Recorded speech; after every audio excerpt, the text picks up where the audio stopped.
¿Listos para estudiar la palabra juntos? Hoy vamos a iniciar una nueva serie de predicaciones y pensando, esta serie la pensé porque cuando pasé por Tito Capotito, el santo más chiquito, Santito, ¿verdad? Y ahí en el capítulo 1, versículo 5, el apóstol Pablo le dice a Tito la razón por la cual lo dejó en Creta. ¿Qué le dijo? Para que corrigieses lo deficiente y para que establecieses ancianos en cada ciudad. Entonces era la tarea principal que Pablo le encomendó a Tito cuando lo dejó en la isla de Creta, que estableciera ancianos y corrigiera lo deficiente. Y me puse a pensar, bueno, de hecho siempre hay algo deficiente que corregir. Y en todas las cartas que tenemos aquí en el Nuevo Testamento, los apóstoles corrigieron algo en la iglesia, corrigieron algo. Y dentro de la historia de una iglesia, fíjense, no de todas, dentro de la historia de cada iglesia, tenemos siempre cosas que pueden ser corregidas. Y a veces es una cosa y de repente ya la superamos y luego de repente ya es otra cosa. Y por eso las cartas tratan un montón de asuntos que yo le llamo amenazas para la iglesia. Porque cada una de esas situaciones que vamos a estar estudiando son cuestiones que amenazan la salud de la iglesia y que nosotros debemos de atacarlas. Entonces, Pablo le encomienda a Tito esa tarea y también se la encomendó a Timoteo, ¿no? A Timoteo y a Timoteo en Éfeso, a Tito en Creta, pero es lo mismo, establecer ancianos, pero corregir lo deficiente. La palabra deficiente significa lo que queda atrasado o rezagado. Eso quiere decir algo que por más que lo hiciste o a lo mejor tratando de solucionar otras cosas, de repente se te atrasó esto otro. Son como asuntos que se quedaron pendientes dentro de la iglesia. Ese es el sentido de esta palabra, cosas que se quedaron atrasadas y que ahora tienes que regresar al camino. Y ese era el trabajo de Tito. Y lo digo porque, como les dije hace un momento, cada una de las cartas del Nuevo Testamento están solucionando algún problema principal. ¿Y por qué lo tienen que solucionar? ¿Por qué la urgencia de solucionar esos conflictos? Porque esas situaciones son amenazas para la salud de la iglesia. Entonces, vamos a comenzar esta serie de predicaciones. Van a ser solamente 4 predicaciones, pero porque vamos a sumar 3 iglesias en cada predicación.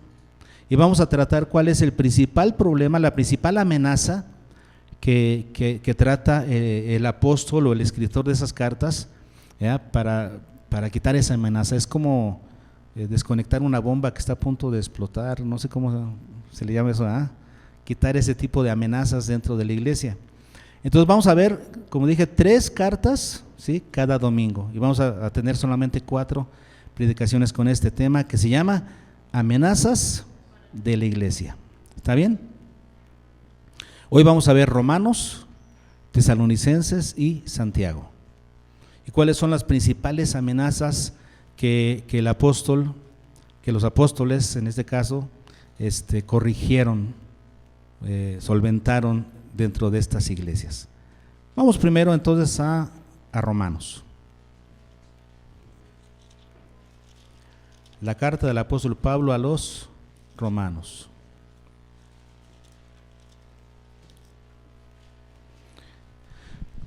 ¿Cuál es esta necesidad? ¿Cuál necesidad había en esta iglesia que se convertía en un riesgo, que era una amenaza para la salud espiritual de la iglesia?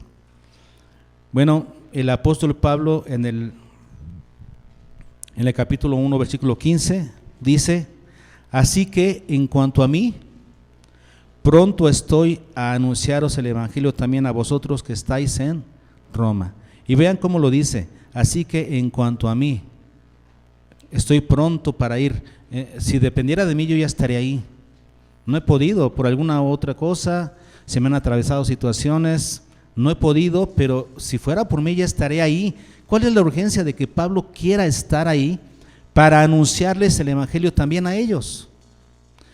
Bueno, vamos a ver un poquito cuál es la necesidad, ¿no? Cuál es la circunstancia. El apóstol Pablo, como la mayoría de nosotros sabemos, el apóstol Pablo no fundó esta iglesia, la iglesia de Roma. Él no la fundó, él no la inició. Por lo menos no directamente, ¿no? Tal vez indirectamente. ¿Cuáles son algunas de las formas en las que esta iglesia pudo haber iniciado? Bueno, en el capítulo 16 de Romanos tenemos que Pablo saluda a mucha gente, ¿no?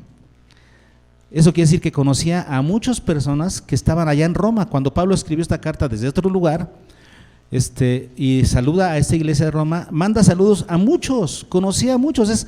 Es la carta en la que más saludos da y menciona nombres en particular. Eso quiere decir, él conocía a mucha gente. ¿Cómo los conoció?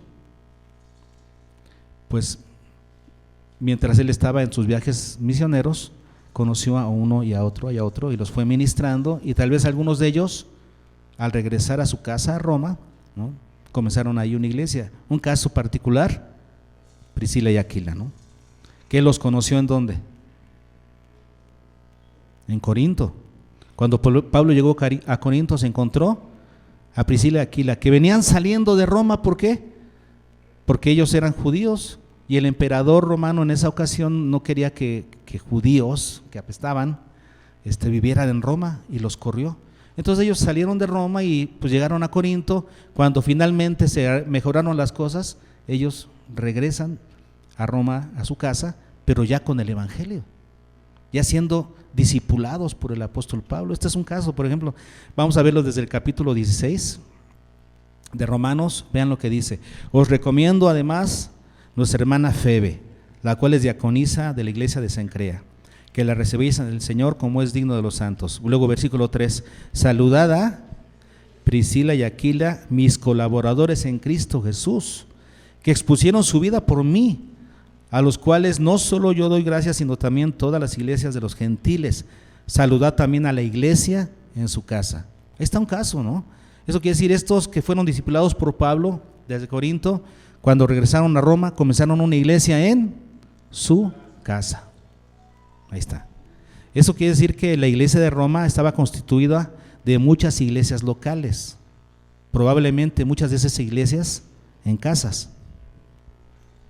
Sigue diciendo, saludad a Epeneto, amado mío. Fíjense que es el primer fruto de Acaya. ¿Dónde es Acaya? Pues donde está Corinto, Tesalónica, esa es la región de Acaya. Y dice que él fue el primer fruto de ahí. Y ahora estaba ¿dónde? En Roma. Entonces, les digo, ¿no? La iglesia de Roma se pudo haber conformado por esas personas que Pablo discipula ahí, y cuando van a Roma, pues inician en su casa una iglesia. ¿Por qué? Porque el discípulo hace discípulos.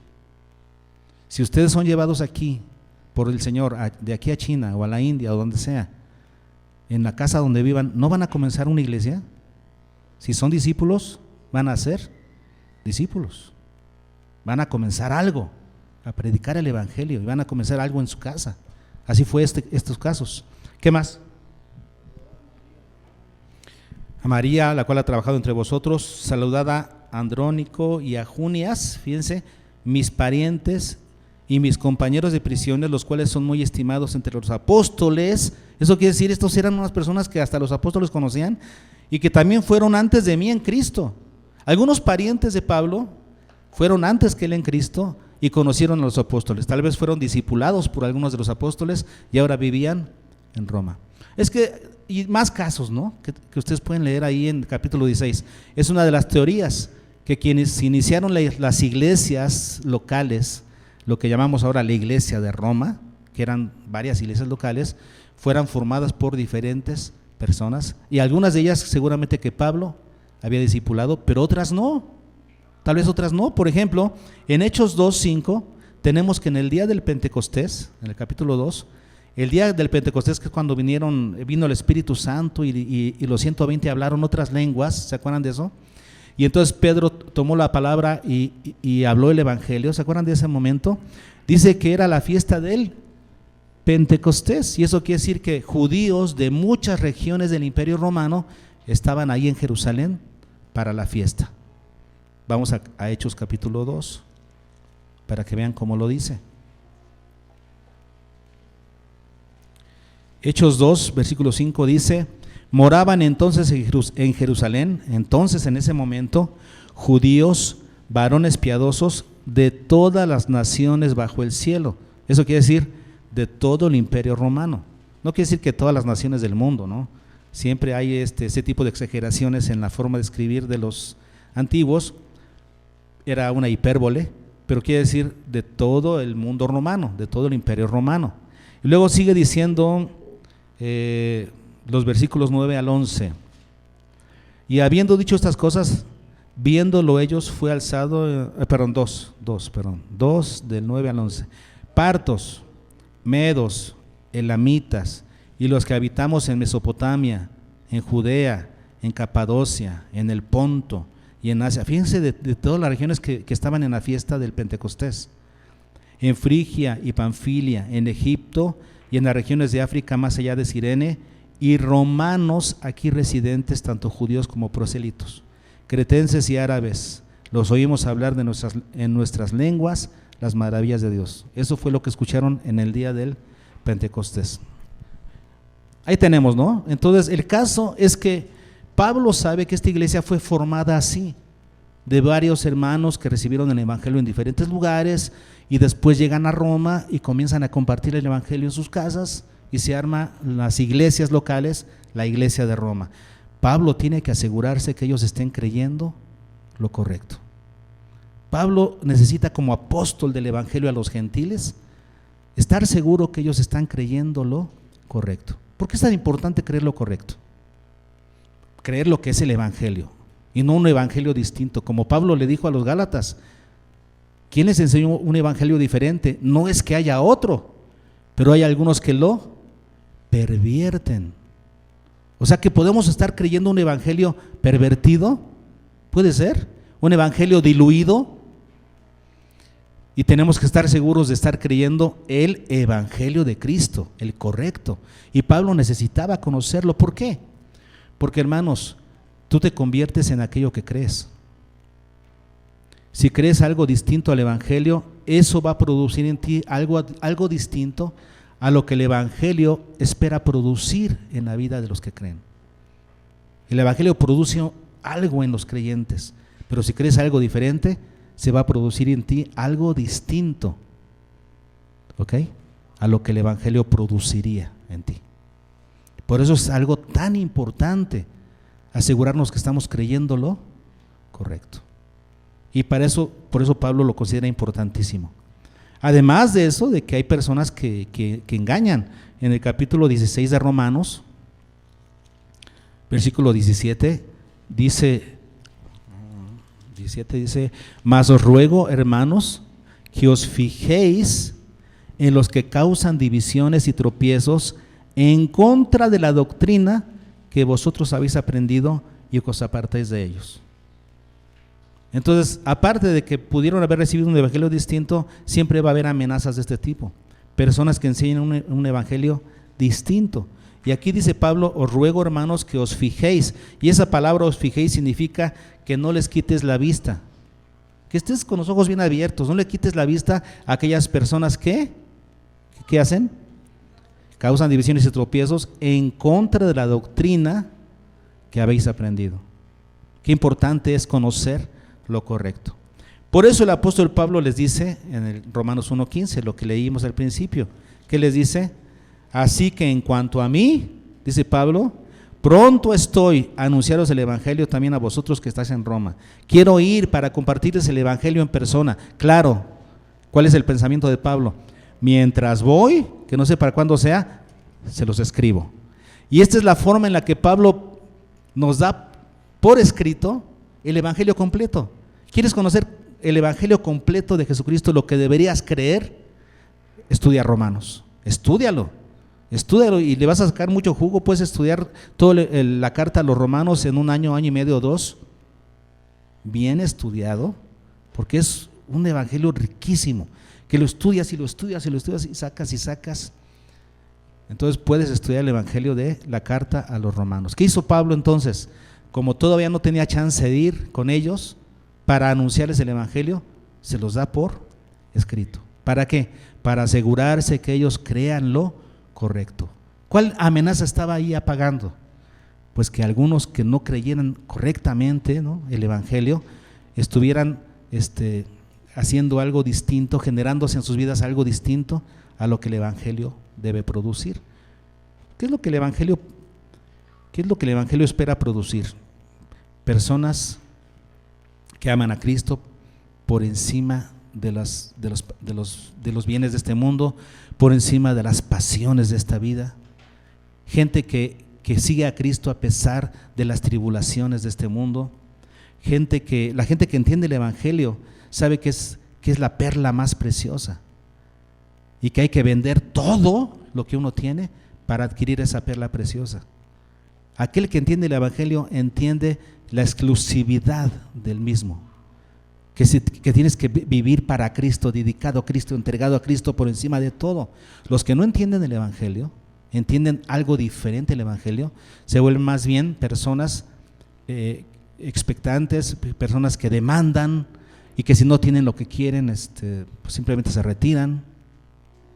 El Evangelio tiene que producir personas entregadas y dedicadas a Dios. Ese es el punto, ¿no? Por eso Pablo lo ve tan importante y entonces ¿qué hace? Envía una carta. ¿Para qué? Vean lo que dice el capítulo 16, versículo 25.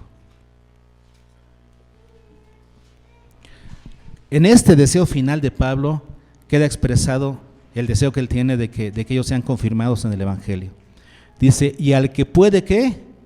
Confirmaros según mi Evangelio y la predicación de Jesucristo. Y ya comienza esa doxología final donde termina diciendo, a Él sea la gloria. A Él sea la gloria mediante Jesucristo para siempre. ¿Pero a quién? A quien puede confirmaros. ¿Por qué termina Pablo diciendo esto? Porque él está orando y esperando que Dios confirme el Evangelio en la vida de ellos. Es lo que él quiere, que ellos sean confirmados en el verdadero Evangelio. Y por eso escribe la carta a los romanos. ¿Está bien? Es la primera amenaza que Pablo espera apagar, la ignorancia del Evangelio. Esa es una amenaza. ¿Cuántas iglesias hoy en día desconocen el Evangelio? ¿Cuántas iglesias hoy en día tienen un alto porcentaje dentro de su membresía que no conocen el Evangelio? Van porque les gusta, van porque se siente bonito la alabanza, porque sienten paz en su corazón el tiempo que están en el culto, pero no conocen las demandas del Evangelio. El Evangelio tiene demandas que cuando uno las acepta, vive en Cristo, uno se convierte en un siervo de Dios. Y cuando no tienes esas demandas, como dijimos, te conviertes en alguien que exige de Dios cosas que Él nunca prometió. ¿Cuántas personas en nuestras iglesias hay que no conocen el Evangelio? Y estoy hablando en general, en la iglesia cristiana. Es una necesidad. Hay que apagar, hay que solventar esa necesidad, hermanos, esa amenaza de la iglesia, que es una amenaza actual. ¿Cómo se hace eso? Enseñando el Evangelio. ¿Qué hay que hacer? Predicar el Evangelio en las iglesias, para que todos estén seguros de que creen lo correcto. ¿Está bien? Por eso nosotros tenemos dentro de nuestro plan de discipulado un libro completito para que la gente conozca sin lugar a dudas lo que es el Evangelio de Jesucristo. ¿Está bien? Perfecto. Cuando ustedes prediquen el Evangelio, asegúrense entonces de predicar muy bien con el Evangelio completo, ¿sí? Vamos ahora con la segunda amenaza de la iglesia, que está en Tesalonicenses. ¿Cuál es la amenaza que está apagando aquí el apóstol Pablo en Tesalonicenses? Ellos, principalmente la amenaza que Pablo está apagando aquí es que esta iglesia estaba malentendiendo una doctrina. No la habían entendido bien. ¿Cuál doctrina? Los que han leído Tesalonicenses, a ver. La de la venida de Cristo, no de la segunda venida, sino de la venida. O sea, lo que conocemos como arrebatamiento o rapto, que se llama bíblicamente la venida de Cristo. Como no lo habían entendido bien, ¿qué estaban haciendo?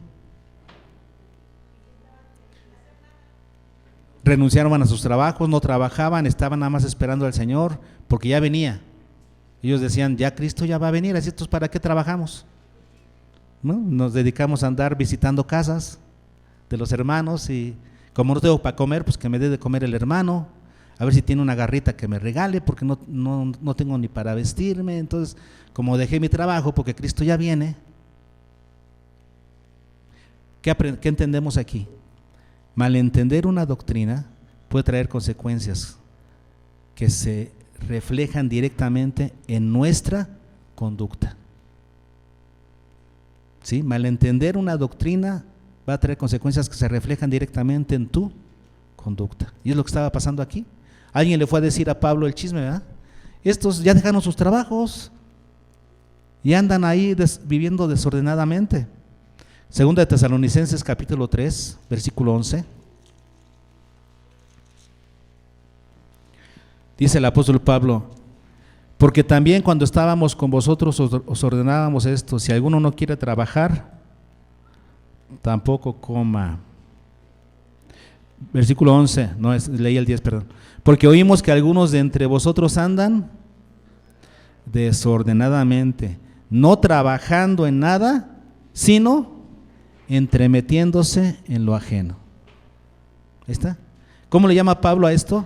Dice desorden. Andan viviendo desordenadamente. Como no trabajan, se andan entremetiendo en lo ajeno, metiéndose en las casas de los hermanos para que les den. Pues como ellos no trabajan y creían que eran muy espirituales porque no estaban trabajando. Muchos se creen así hoy en día, muy espirituales porque no trabajan. Pero ninguna doctrina debería ser ignorada por la iglesia. Vean lo que dice 1 Tesalonicenses 4:13, porque ¿qué dice ahí? Tampoco queremos, hermanos, que ignoréis acerca de los que duermen. O sea, que ignoren acerca de esta doctrina. No quiero que ignoren. No, la iglesia no debe ignorar ningún aspecto de la doctrina. La iglesia debería estar bien preparada en todos los aspectos de la doctrina, en todas las doctrinas importantes de la Biblia. Menciónenme doctrinas importantes de la Biblia. La salvación. Y la doctrina de la salvación tiene muchas, ¿no? Hay que conocer la expiación, hay que conocer la redención, hay que conocer la justificación, lo que es la santificación, la adopción, la regeneración. Todas esas son doctrinas que si no se conocen bien, se pueden tergiversar, ¿sí? Otra doctrina, el nacimiento de Jesús, la naturaleza de Cristo. Han habido muchas herejías en relación a la naturaleza de Cristo, que si Él tenía solamente una apariencia humana, o que si Él era un ser 100% humano, pero que vino el Espíritu a Él en el bautismo, y a partir de ahí lo acompañó hasta su muerte. Y así cosas, o sea, hay muchas herejías en cuanto a la naturaleza de Cristo. Y como esas, ¿no? La iglesia tiene que conocer perfectamente bien la doctrina. ¿Por qué? Porque desconocerla puede traer consecuencias que van a reflejarse directamente ¿en qué? En tu comportamiento. Lo que tú crees, en eso te conviertes. Dime lo que crees y te diré quién eres. ¿Sí? Entonces ninguna doctrina debería ser olvidada. Y no debería de pasar el tiempo y que se nos olvide tampoco, ¿no?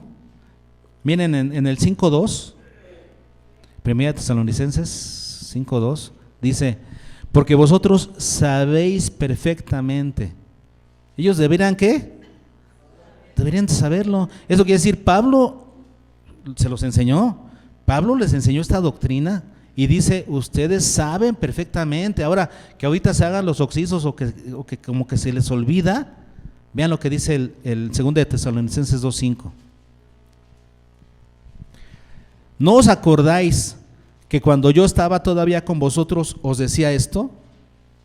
¿Qué le está diciendo? Ya se los enseñé, ¿no se acuerdan? A lo mejor estos creyentes estaban medio distraídos en la clase, cuando Pablo estaba enseñándoles, A lo mejor estaban con un ojo al gato y otro al garabato, estaban pensando en sus ocupaciones y no pusieron atención. Así que se les fueron detalles y dijeron, sí, Cristo viene, pero no vieron todos los demás detalles. Primero tiene que venir el hombre de pecado.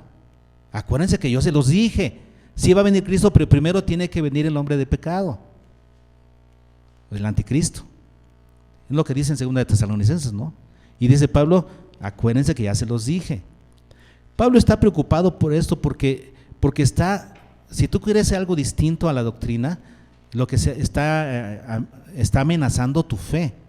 Y a Pablo le preocupa la fe, la salud espiritual de los creyentes.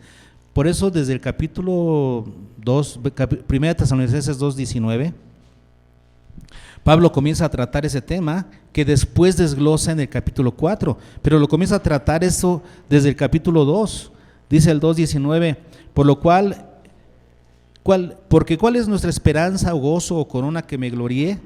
¿No lo sois vosotros delante de nuestro Señor Jesucristo en su venida? Vean cómo ya está tratando el tema de la venida, y lo vuelve a tratar después en el 3:13, para que sean afirmados vuestros corazones irreprensibles en santidad delante de Dios nuestro Padre, que en su venida. Pablo ya está comenzando a manejar el tema de la venida. ¿Por qué? Porque le preocupa la salud espiritual de los creyentes, y por eso vean lo que dice en el capítulo 3, para que veamos qué es lo que a Pablo le preocupaba. En el capítulo 3, versículo 2, al final dice, para confirmaros y exhortaros respecto a vuestra fe. Pablo quería ir a visitarlos para confirmar su fe. Capítulo 3, versículo 5. Por lo cual también yo, no pudiendo soportar más, envié, ¿para qué? Para informarme de vuestra fe. ¿Qué le preocupa a Pablo? Versículo 6. Pero cuando Timoteo volvió de vosotros a nosotros y dio buenas noticias de vuestra fe, versículo 7, al final, y aflicción, fuimos consolados de vosotros por medio de vuestra fe.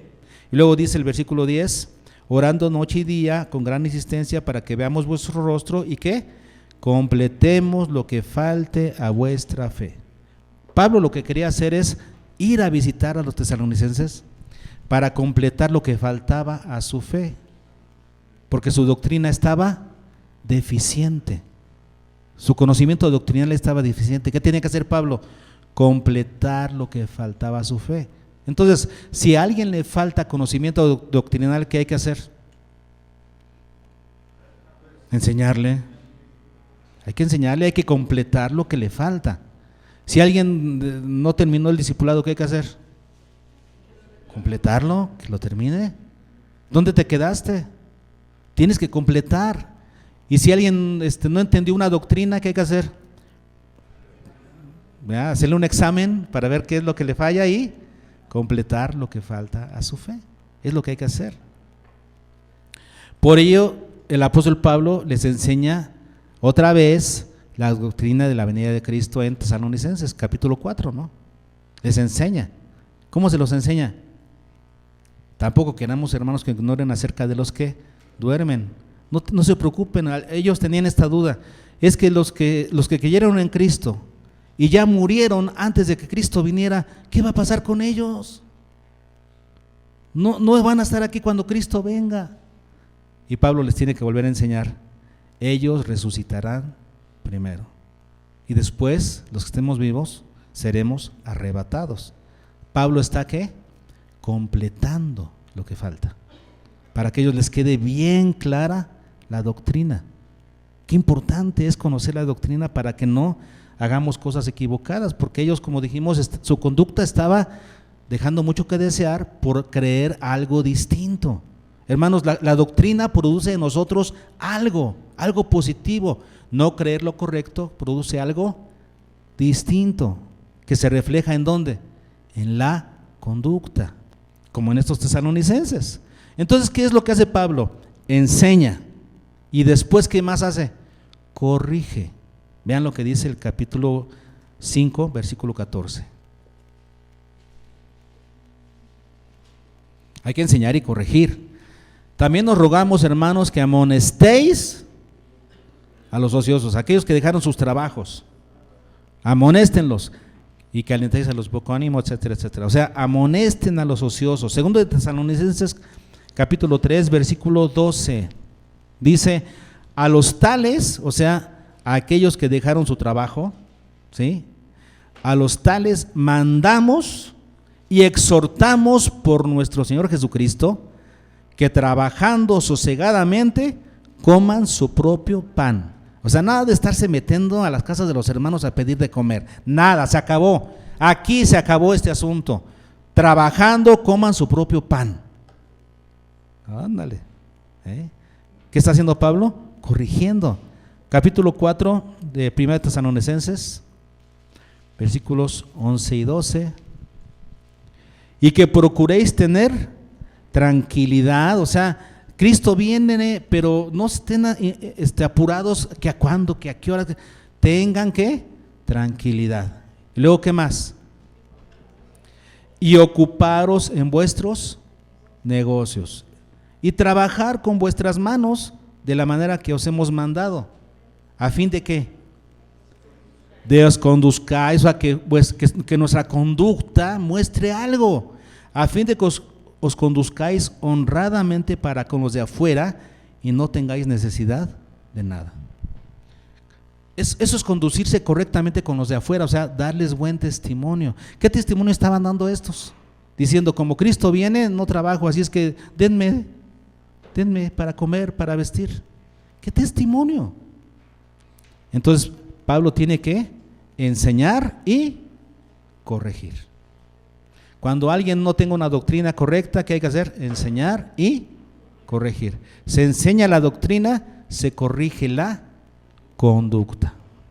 Se enseña la doctrina, se corrige la conducta. ¿Está bien? Perfecto. Vamos con el tercer ejemplo de hoy. La tercera amenaza, que es en la carta de Santiago.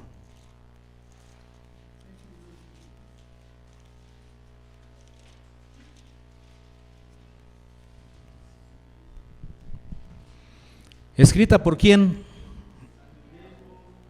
Por Santiago, por el santo Jacobo. ¿Se acuerdan de eso?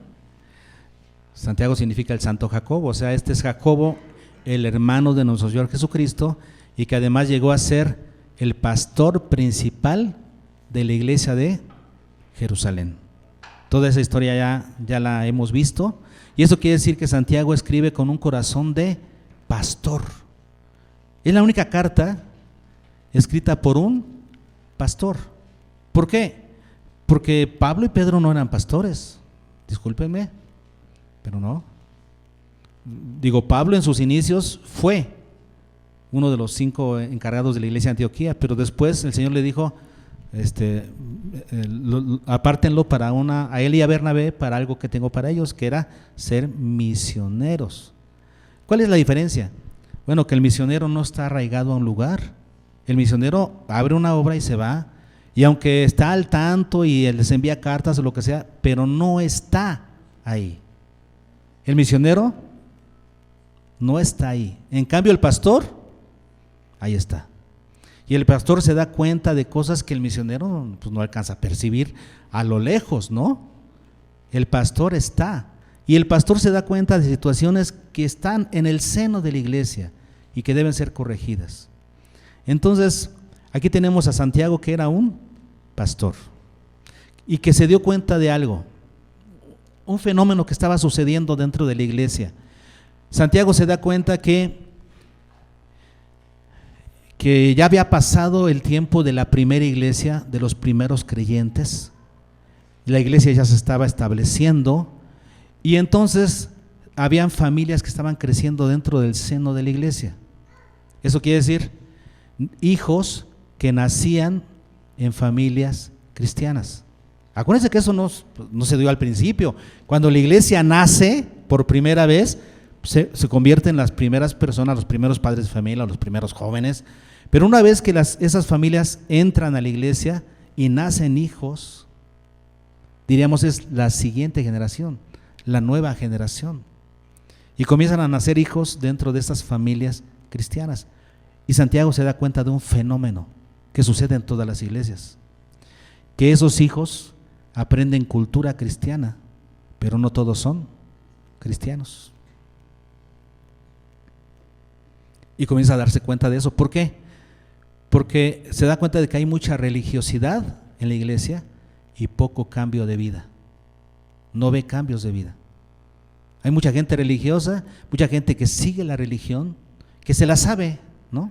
Porque crecieron ahí, nacieron ahí, saben cómo se hacen las cosas dentro de la iglesia, pero no hay cambio de vida allá afuera.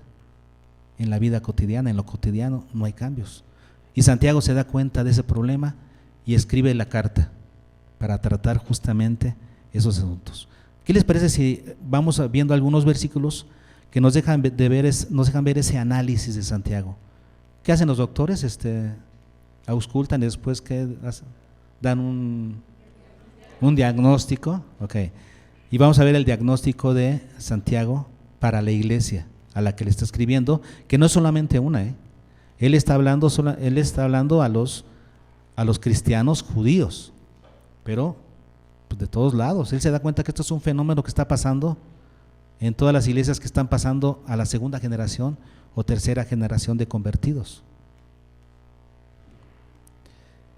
Bien, vamos a verlo.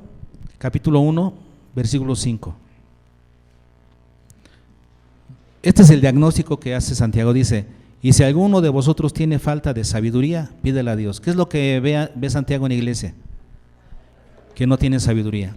¿Y a qué se refiere Pablo con falta de sabiduría? Digo, Santiago, ¿a qué se refiere Santiago?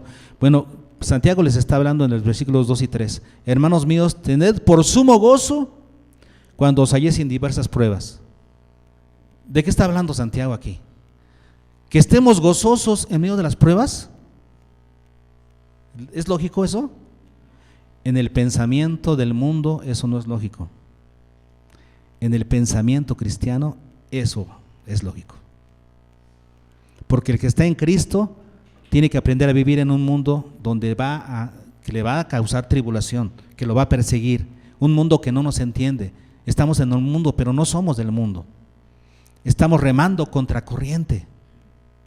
Hermanos, tenemos que entender eso. Todo creyente tiene que estar preparado para las pruebas, para la tribulación. Es parte del pensamiento de todo creyente, debiera ser. Si un creyente piensa que ser cristiano es que todo se le va a facilitar, que todos los problemas se le van a resolver, que todo va a ser color de rosa en esta vida desde el momento de que cree en Cristo, no sé qué evangelio le predicaron. No es así.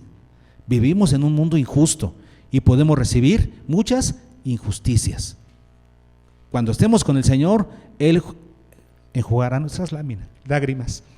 Allá. Sí, y esperamos eso. Pero aquí, hermanos, ¿qué es lo que podemos esperar? Persecución y tribulación.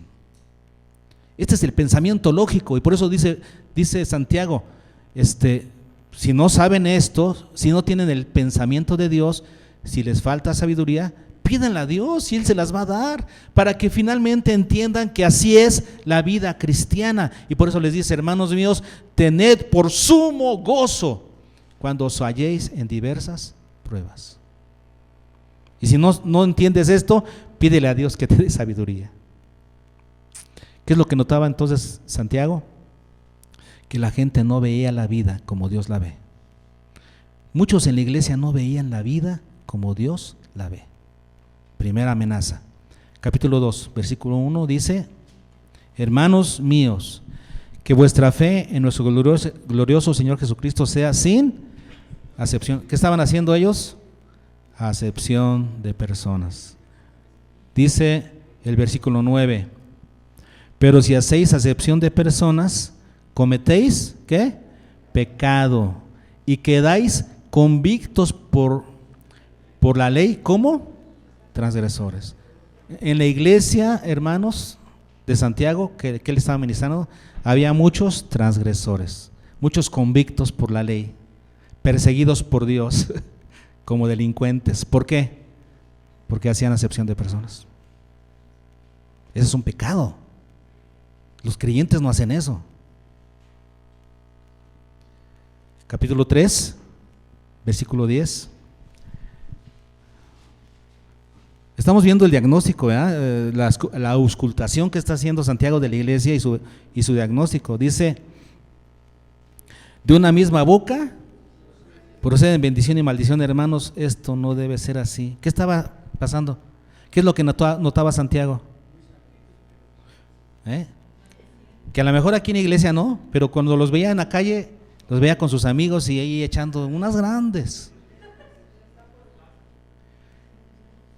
De una misma boca no pueden salir bendición y maldición. Hermanos míos, esto no puede ser así. Es lo que estaba notando Santiago. Dice el versículo 11, ¿acaso alguna fuente hecha por una misma abertura, agua dulce y amarga?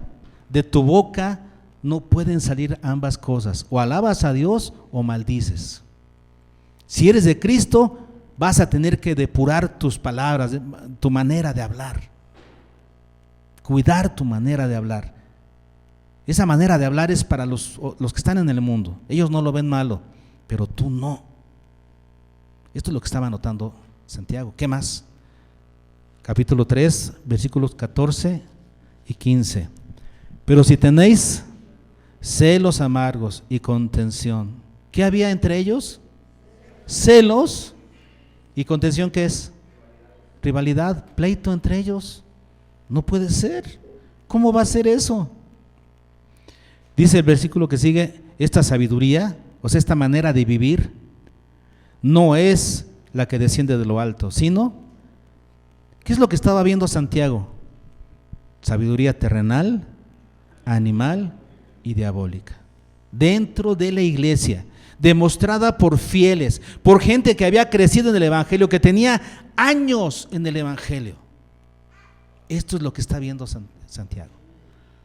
Capítulo 4, versículo 4. Oh amas adúlteras, ¿no sabéis que la amistad del mundo es enemistad contra Dios? ¿Qué estaba viendo Santiago? Amistad del mundo. Cualquiera que se hace amigo del mundo se constituye, en ese momento se constituye, se declara enemigo de Dios. Entonces, ¿qué estaba notando Santiago? Que mucha gente de la iglesia amaba más las cosas del mundo que las cosas de Dios. ¿Qué más? Capítulo 4, versículo 11. No murmuréis los unos de los otros. El que murmura del hermano juzga al hermano, pero tú no eres juez. ¿Quién eres para estar murmurando? ¿Qué había en la iglesia? Murmuración unos contra otros y otros contra los unos. Todos contra todos murmurando. Esto es lo que está notando Santiago. Capítulo 5, versículo 4. He aquí clama el jornal de los obreros que han cosechado vuestras tierras. Le está hablando a los ricos opresores, ¿verdad? El cual por engaño no les ha sido pagado por vosotros. ¿Qué estaban haciendo estos ricos? Contrataban gente, los explotaban y no les pagaban o no les pagaban lo justo. Se estaban haciendo ricos por engaño, no pagando el jornal a sus trabajadores. Y estos ricos se supone que eran cristianos que estaban en la iglesia. Todo esto es lo que Santiago está viendo. ¿Cómo es posible que estas personas que se dicen cristianos tienen este tipo de comportamiento? ¿Cómo es posible? Este pastor Santiago entonces tiene que corregir. Entonces viene la exhortación, la famosa exhortación del capítulo 1, versículo 22, que dice: pero sed hacedores de la palabra y no tan solamente oidores. ¿Por qué? Porque aquel que sabe la palabra pero no la hace, ¿qué hace? Se está engañando a sí mismo. ¿Qué significa esto? Cree que es algo cuando realmente no lo es. ¿Crees que eres cristiano porque vienes a la iglesia? Te estás engañando. Eso no es ser cristiano. Aquel que es cristiano es aquel que recibe la palabra, la cree, asume sus compromisos de tal manera que su conducta cambia. Y lo demuestra en la vida cotidiana. Ahí es donde se demuestra que uno verdaderamente es cristiano. No en las palabras, sino en los hechos, en el comportamiento cotidiano. Sed hacedores para que no se engañen a ustedes mismos, creyendo que son algo cuando realmente no lo son. Y otra exhortación muy famosa aquí de Santiago, capítulo 2, versículo 18. Pero alguno dirá, tú tienes fe y yo tengo obras, muéstrame tu fe sin tus obras y yo te mostraré mi fe por mis obras. O sea, en otras palabras, si yo te pido que me demuestres tu fe por tus obras, lo que tus obras me están diciendo es que tú no tienes fe, no eres cristiano. Tú puedes decirte cristiano, puedes asistir a la iglesia, es más, naciste en un hogar cristiano, pero tus obras, tus hechos me dicen que tú no eres cristiano. El cristianismo se demuestra, ¿con qué? Con la conducta. ¿Y en dónde? En la vida cotidiana. Ahí es donde se demuestra si tú eres. Y ahí es donde tú puedes comprobar si eres o no. Tú mismo, pruébate para saber si lo eres o no. Hoy en día muchos cristianos, muchos se dicen cristianos, sin vivir como tales. Y sin saber, con ellos se están engañando a ellos mismos, se están preparando para el día del juicio y además están trayendo deshonra al nombre de Cristo. Conclusión. Hoy hemos visto 3 amenazas de la iglesia, 3 cosas que amenazan la iglesia. En Romanos vimos la primera amenaza. ¿Cuál es? Ignorar el evangelio. Esa es la primera amenaza, que la gente ignore el evangelio. Pablo sabía lo importante que es para una iglesia preocuparse porque todos sus miembros o asistentes conozcan el evangelio para su salvación. Pablo sabía esto. Y todos los pastores deberíamos preocuparnos porque cada uno de nuestros asistentes tenga esa opción de conocer el evangelio. La opción de conocerlo y creerlo. Ya sabrán ellos si lo creen o no. Pero nosotros debemos anunciarlo, que la gente, estar seguros que todos ellos lo conocen. ¿Por qué? Porque sin las demandas del evangelio, hermanos, se producen ¿qué tipo de cristianos? Si podemos llamarlos así. Sin las demandas del evangelio, ¿qué tipo de cristianos estamos produciendo? Cristianos que demandan en lugar de dar, que descansan en lugar de servir, que reclaman en lugar de agradecer, que son infelices en lugar de vivir con gozo, que desertan a la primera en lugar de resistir. ¿Qué tipo de creyentes estamos produciendo? Necesitamos predicar el evangelio, ¿ok? Es la primera amenaza, ignorar el evangelio. La segunda la aprendimos en Tesalonicenses, que es algo parecido, ¿no? ¿A qué se refiere? ¿A qué? Malentender una doctrina. Malentenderla, a lo mejor porque estuviste distraído cuando se dio, porque no anotaste, porque te confiaste a tu mente, en fin, la cosa es que no te quedó clara la doctrina, cualquiera que ésta sea. ¿Cuál es la consecuencia de tergiversar la doctrina? Bueno, que se refleja al final en tu conducta. Por ejemplo, vamos a ver algunos ejemplos. Vamos a comenzar no con doctrinas sino con prácticas. Cuando alguien malentiende la práctica de la oración, no sabe verdaderamente lo que es la oración, ¿qué sucede? Reza, decreta, repite, ¿verdad? Pero no entiende que la oración es para transformar al que ora. La oración transforma al que ora, como lo hemos visto.